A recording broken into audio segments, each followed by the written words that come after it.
সংস্কৃতি মানব সভ্যতার ভিত্তি। বাংলাদেশে চিকিৎসক ও রোগীর অনুপাত 0.83 বনাম 1000, অর্থাৎ প্রতি একজন ডাক্তারকে দেখতে হয় 1200 থেকে 18 জন অসুস্থ দেশবাসীকে। গ্রামাঞ্চলে এই অনুপাত আরও ভিন্নতর।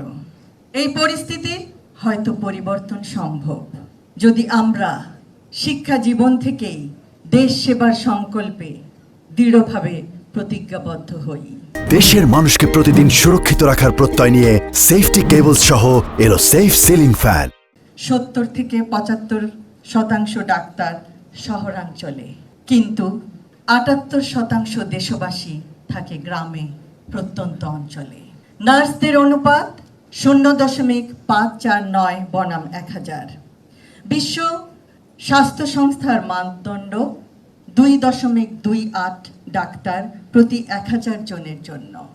বিশ্ব স্বাস্থ্য সংস্থার মানদণ্ড 1.48 নার্স প্রতি 1000 জনের জন্য। সরকারি চিকিৎসকদের অনুপাত প্রতি 6500 জনের জন্য মাত্র একজন চিকিৎসক। সেই জন্যই চিকিৎসা এখনো দারিদ্র্যের অন্যতম কারণ। আপনাদের দিকেই তাকিয়ে আছে বাংলাদেশ।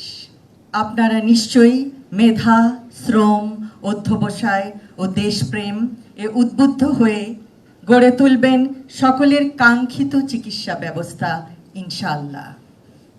আমাদের দেশে গ্রামাঞ্চলে চিকিৎসকের অভাবে গ্রামবাসীরা সঠিক সময়ে চিকিৎসা থেকে বঞ্চিত হন।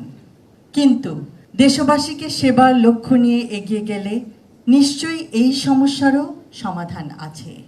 আগামীর বাংলাদেশে যেন কোনো রোগাক্রান্ত গ্রামবাসী চিকিৎসার অভাবে প্রাণ না হারায়, কোনো অন্তঃসত্ত্বা মাকে যেন আমরা না হারাই, কোনো নবজাতক যেন তার মায়ের কোল খালি করে চলে না যায়। এমন একটি চিকিৎসা ব্যবস্থা গড়ে তোলা যায় যা পৃথিবীর বুকে দৃষ্টান্ত স্থাপন করবে। কারণ এভরিওয়ানস হেলথ ম্যাটার্স, সবার স্বাস্থ্যই গুরুত্বপূর্ণ।